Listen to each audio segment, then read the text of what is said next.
Welcome to the Daily Message. Yesterday, I spoke about the fear of failure as something that can hold us back or defeat us in the spiritual life.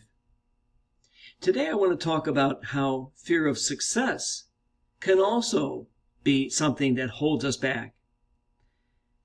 So, when we're confronted with a situation where we might succeed, it forces us to ask certain questions. So what if I do get the leadership position that I'm seeking or that others want me to seek? What if I become a reader at Mass and I'm really good at it?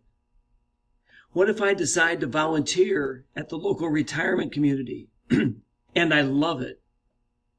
What if I decide to have a cup of coffee with that neighbor who's new to town and we really hit it off?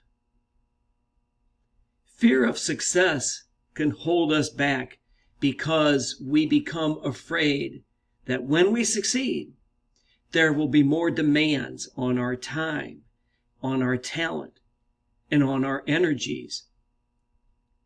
But when we give in to our fear of success, two things happen. We deprive others, we deprive the world of the gifts that we have, the gifts that God has given us to share. And at the same time, we deprive ourselves of the satisfaction of being more and of doing more than I am now. Thank you for watching today's daily message, and once again, have a great day.